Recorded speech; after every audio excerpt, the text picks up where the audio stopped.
A solution to the Middle East problem. We'd all love to find that. Wouldn't it be amazing to find the solution?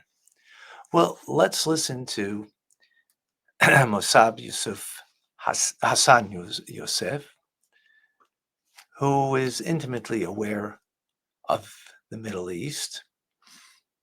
And as he suggests, I think rightly so, before you can find a solution, you have to appreciate what the problem is and where the problem emanates from. Once you understand the problem, then you can find a solution. There's a similar idea that King David says, Sumira ve'aseh tev. Remove yourself from the negativity, from the evil, and then you can do good. Understand the problem, and then you can work on the solution. So let's listen in to some of the thoughts that he has, and I think you'll find it quite fascinating. Do you think this is about land, this conflict? It's definitely not. It's not about land. So, given that you don't think that it's about land, I don't think it's about land either. I think it's very complex. We see that the Palestinians have rejected a two-state solution on multiple occasions, whether it was in 1936, the Peel Commission, in 48, 2000, 2008 again. So what do you think of a tangible path forward? And do you think the solution is really a solution? Because we know that a solution where Jews are not able to live in the cradle of our civilization is not really a solution. And a solution where Palestinians are unhappy with it, or Arabs, local Arabs are not happy with it, as you would say, or Jews, isn't a solution because it does not fulfill the aspirations of either side. And specifically at this point in time, talking about a two-state solution will reward October 7th. So what do you think about the Palestinian rejectionism to a two-state solution? And how can Western governments and students on campus who care genuinely, there's a few who really do care about creating justice on the land, push forward with an idea or with a solution? And what do you think about this two-state solution is what I want to ask you. Why don't we realize the problem first? Okay. Before we start talking about solutions. The problem, everybody is talking about solution while they actually being part of the problem. Right. And I tell them, first of all, realize that you are the problem. Mm-hmm. Your protest is the problem. Your indoctrination online is the problem. Spreading false narrative is the problem. Empowering the victim narrative is the problem. Once they realize this, then we can talk about solution. The Arabs, way before they were called Palestinians. Back in 1948, they were not Palestinians. Not yet. Our ancestors, they were just Arabs. They had an opportunity to declare their independence the same way the Jewish people had the opportunity to declare their independence after the UN partition. Mm-hmm. The Jewish people declared their independence in 1948. The Arabs declared war against the Jewish people. Then they came 40 years later, in 1988. This is when they remembered to declare their independence. 40 years after they had their opportunity to build a state, an Arab state, side by side the Jewish state, and choose peace. But in 40 years, things change. In 40 years, they launched multiple wars with the intent to annihilate the state of Israel. And as a result, Israel captured more land, not because of dirt, because mainly security reasons. The West Bank, first of all, it's not even the West Bank. This is a modern name. Right. The historical name is Judea. My birth certificate says on it that I was born in Judea. Wow. Okay. This is what says on it. That's why we're called Jews today. Mm-hmm. So now, Judea, first of all, there is depth to the Jewish people there. And second, it's the Jordanian Valley.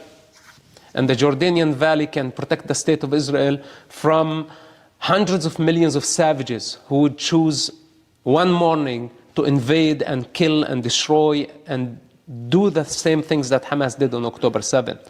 And Israel has the right to have a security built and to have a natural defense line, and this is exactly what the Jordanian Valley does.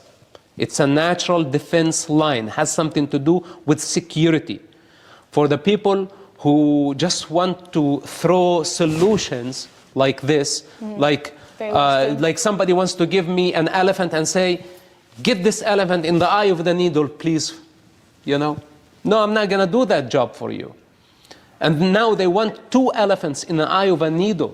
This is the solution that they are trying to force. And we tell them, no, the reality on the ground is different. Right.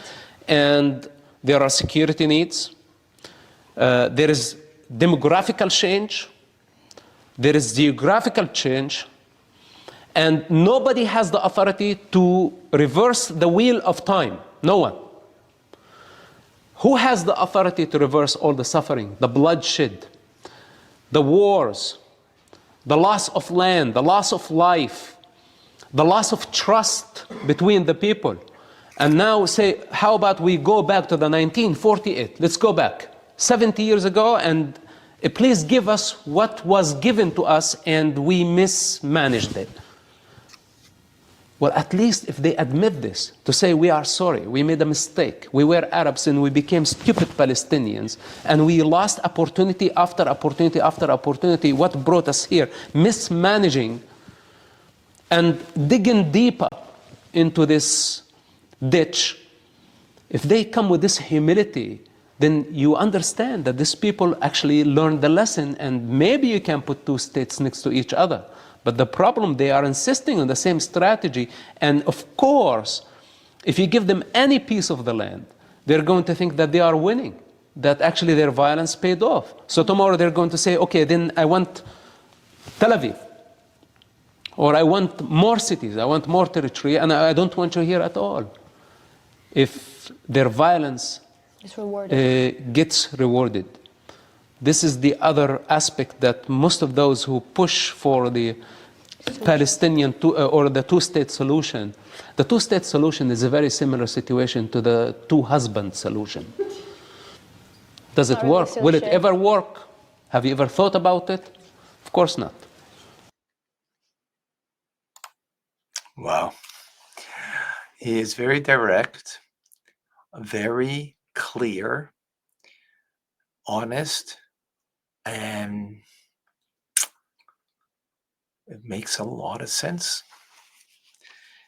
If you're part of the problem because you're indoctrinating children at a young age that their ultimate mission is to kill Jews and giving them a false narrative that you're a victim of your circumstance. When you created the circumstance, you had a chance at 2-state solution in the 1947 partition of the UN. You didn't want it because it's very clear what you want is all of Israel. And that, of course, is not going to happen. Israel belongs to the Jewish people. It doesn't even belong to the current government or any government. It belongs to the collective whole of the Jewish people. And that collective whole has been, for the last 3,300 plus years, that it belongs to us as a collective whole. And as Hason said very clearly, that the lands that we have gotten through war, we must keep them for security purposes. If we don't keep them, then October the 7th will reoccur many times over, and God forbid could even be worse, because the 3,000 to 5,000 that came over on October the 7th, the potential is much greater with all the neighboring states countries around us who are hostile. So we have no choice but for security purposes to hold on to other lands. And it's not going to change until the education of the Arab people changes, of one not of victimhood, but one of taking responsibility for their lives, and not one of hate, but one of acceptance. Until there will be acceptance for the Jew as a Jew, for Israel being the Jewish state, a Jewish homeland, the Holy Land that God Almighty gave to the Jewish people, then there will always be hostilities, and there will definitely not be any solution. But at least we're understanding the problem. We're understanding the problem.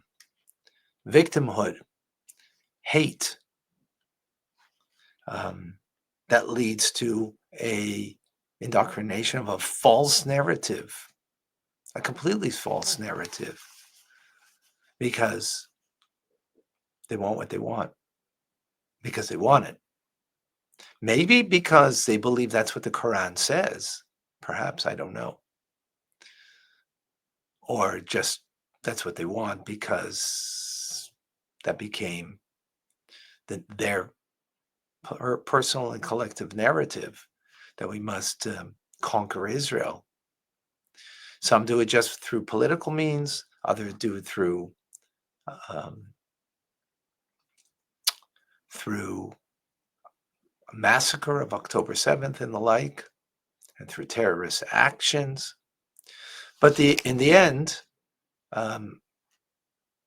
70 to 80% of those who live in Judea and Samaria, those who live in Gaza, buy into the narrative that all of Israel needs to be conquered and it needs to become our state that you took over from us, a Palestinian state, which of course, there's no such thing as a Palestinian. 70 years ago or 100 years ago, they were just called Arabs.